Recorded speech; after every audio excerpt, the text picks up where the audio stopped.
The Assembly will hear an address by His Excellency Samdech Aka Mohasena Padei Techo Hun Sen, Prime Minister of the Kingdom of Cambodia.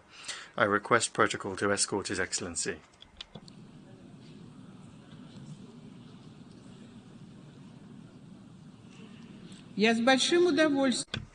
I have great pleasure in welcoming His Excellency Samdech Aka Mohasena Padei Techo Hun Sen, Prime Minister of the Kingdom of Cambodia.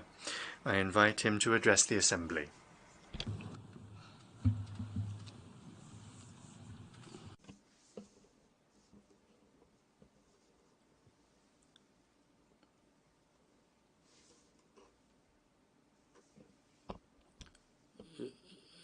Your Excellency, the Chair, Excellencies, ladies and gentlemen.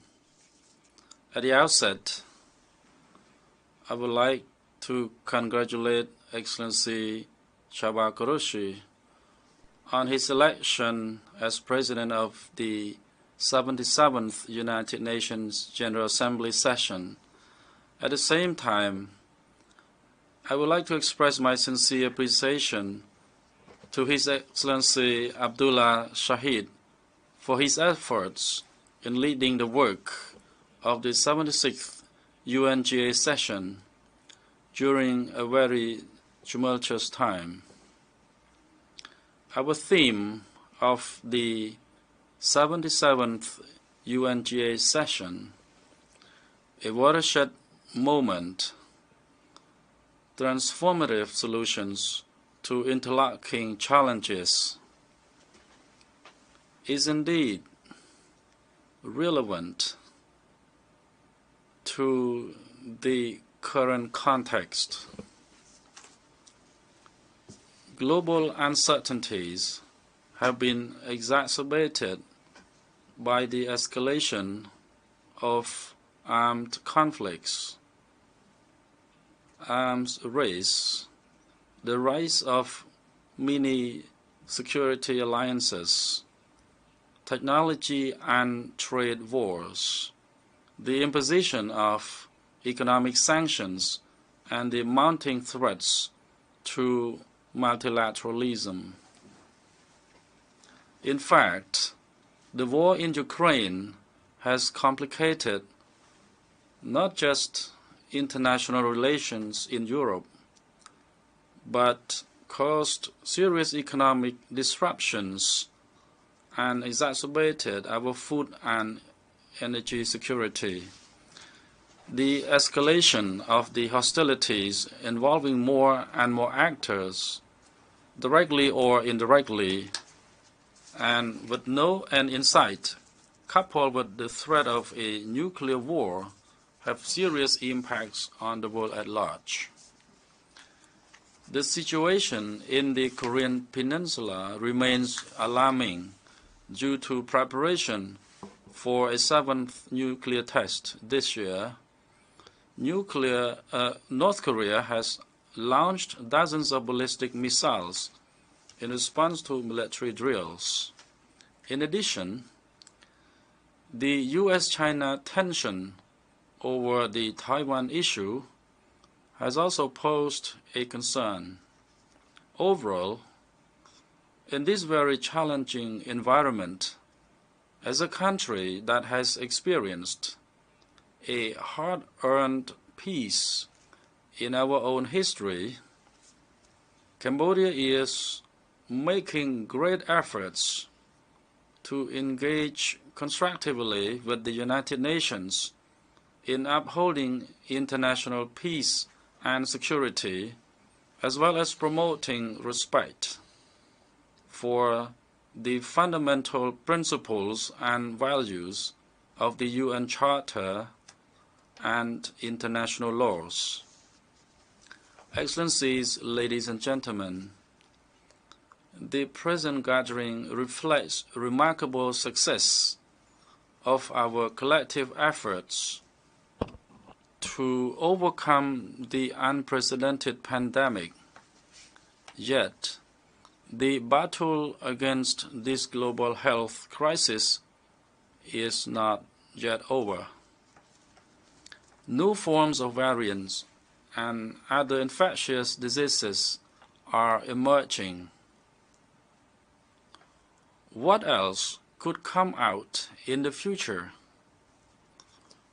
A strong global health system, particularly the World Health Organization, with its central coordination role, could assist in building up a resilient and sustainable national health system.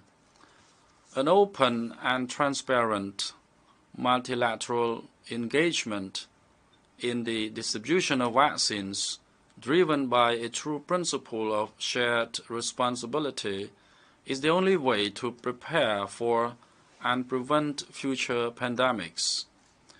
Coupled with the sharing of lessons learned and best practices, the transfer of technologies in vaccine research and development. Besides that, the existential threat facing humankind is also our vulnerability to climate change. We need to change the process of addressing the climate change issues today, not tomorrow. It has been 50 years already since governments were warned about changing our production and consumption patterns to avoid disaster. Sadly, ever since, we only see more losses of biodiversity, more land degradation, and a growing scarcity of fresh water. Our collective action must focus on global mitigation efforts to promote climate-resilient development.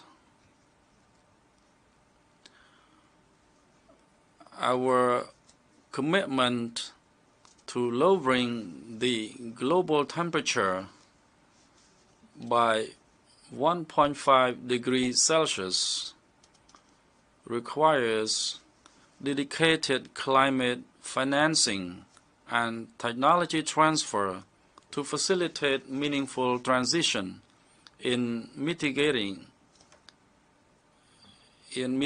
and adaptation efforts.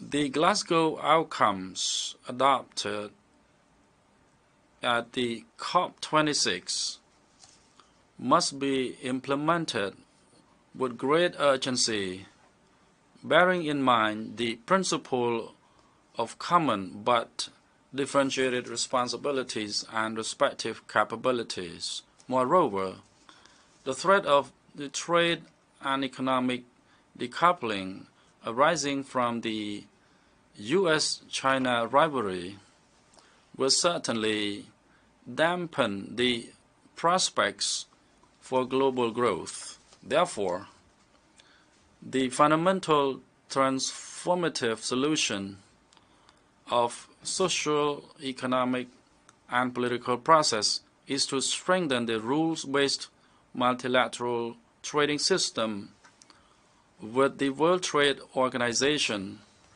at its heart that can promote an open international trade, reduce trade barriers, and ensure the resilience of regional and global value chains. Meanwhile, we need to pay greater attention on inclusive digital policies and conducive regulatory frameworks that lead to greater investment in digital infrastructure, as it is so essential in bridging the growing digital divide and generating new sources of growth. Enhancing green economic development is also an indispensable part of nurturing sustainable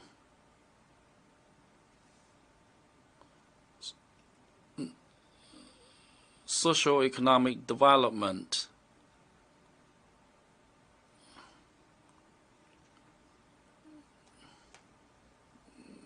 we need to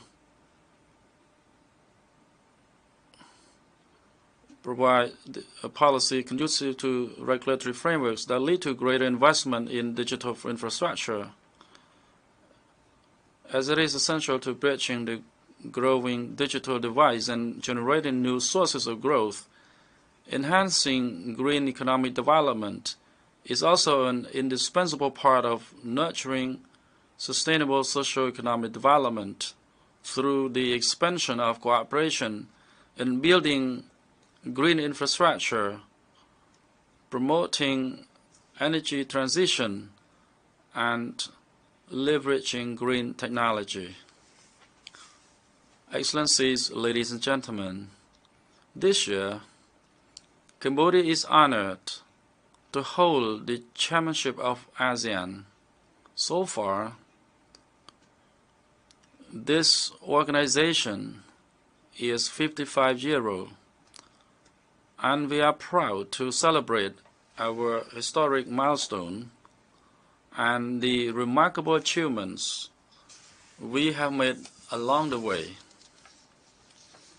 Throughout the years, ASEAN has been able to navigate through the constantly changing geopolitical landscape to emerge as one of the most prominent and successful regional organizations, while making great strides in advancing its credibility and relevance in world affairs. Our theme, ASEAN Act, addressing challenges together, highlighting the strong spirit of togetherness, encompasses all the key pressing issues I have mentioned earlier. Of course, these challenges do have far-reaching implications on the ASEAN community building process and our external relations. But as of the chair of ASEAN, Cambodia is committed as ever to consolidate our efforts to address our shared goals of bringing benefits to our peoples based on the spirit of ASEAN centrality, unity, and solidarity. Madam Chair, I should inform the meeting that ASEAN success is to coordinate toward accepting Timor-Leste to become the 11th member. Just now, President of Timor-Leste expressed sincere aspiration to become the ASEAN member, and I hope that at the end of this year and later on next year, Timor-Leste will become the 11th member of the ASEAN with other 600 million population in the region. I would like to express my thanks to the President of Timor-Leste for coming to listen to my speech, and I hope that Timor-Leste will become our member. Madam Chair, indeed, the situation in Myanmar is worrisome, with its direct implications on the security and stability of the whole region. But we must recognize that the crisis is complex, with deep-rooted causes. As the ASEAN chair, Cambodia is fully committed to helping Myanmar resolve the crisis, and all our efforts are aimed at seeking for the cessation of violence, the delivery of humanitarian assistance, to those in need and in the pursuit of building trust among all parties concerned to enable an inclusive political dialogue as mandated by the ASEAN 5-point consensus. Madam Chair, over the past 2 years, the Royal Government of Cambodia has made great efforts in a proactive manner to prevent the spread of COVID-19 virus through the introduction of health measures, social and economic interventions, and administrative measures. The Royal Government has set COVID-19 vaccination as a key strategic measure. As a result, Cambodia has become one of the countries with the highest coverage rate of vaccinated population globally, particularly achieving strong herd immunity and enabling the country to fully reopen in late 2021, as well as resuming all socio-economic activities in the new normal. Taking this opportunity, I would like to express my sincere appreciation to all our friendly countries who have provided vaccines to Cambodia through both bilateral and multilateral frameworks. On social sector, the Royal Government of Cambodia has worked with development partners such as the UN agencies to launch and scale up a number of important programs such as 1. Cash for Work program aimed at improving community infrastructure and providing additional employment opportunities, and 2. Cash transfer program for the poor and vulnerable households to help alleviate hardship and maintain the livelihood of the poor. On economic sector, the Royal Government has made unremitting efforts to address chronic structural problems, competitiveness, and promote economic diversification.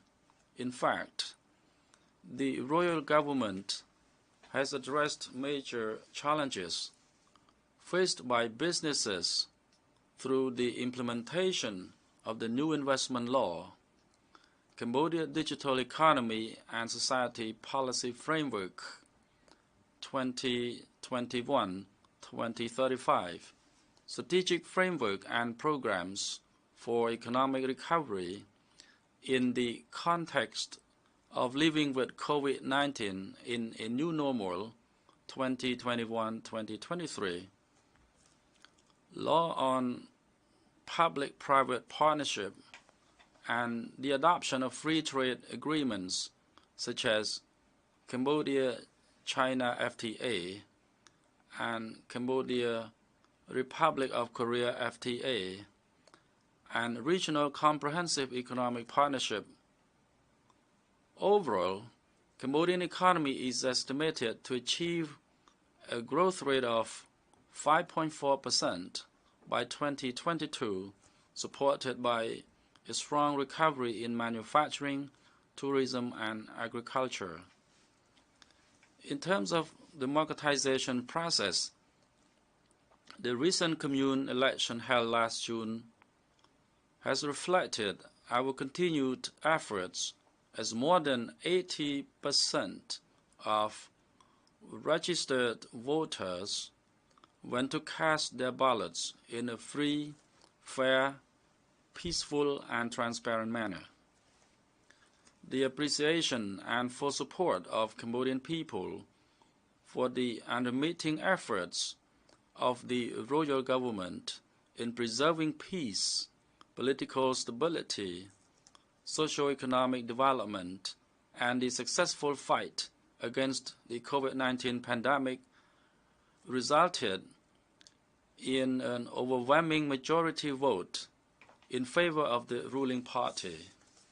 Furthermore, on peacekeeping mission, Cambodia has continued deploying thousands of her peacekeeping forces to undertake missions in countries in crisis. More than 15% of Cambodian peacekeepers serving in UN missions are women. They are the role models, inspiring women and girls in often male-dominated societies to perform their rights and participate in the peace process. On the cooperation with the United Nations, I wish to note that just yesterday, the Supreme Court chambers of the extraordinary chambers in the courts of Cambodia issued a judgment to uphold the life sentence of the former Khmer Rouge head of state for genocide, crimes against humanity, and grave breaches of the Geneva Conventions.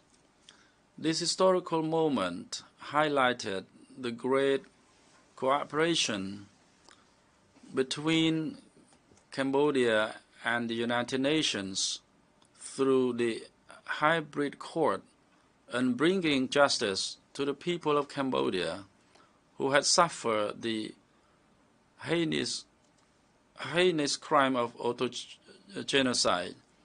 We could tell the world of the truth that is found and justice that is served, and propagate to the world that this crime should never happen again in human history.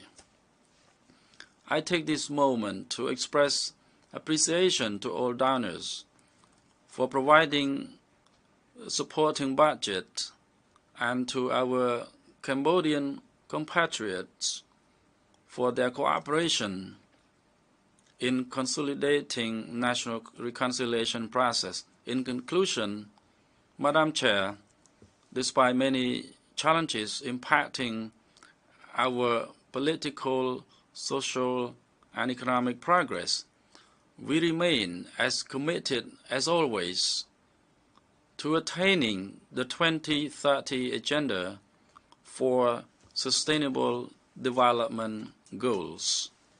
Thank you for your attention.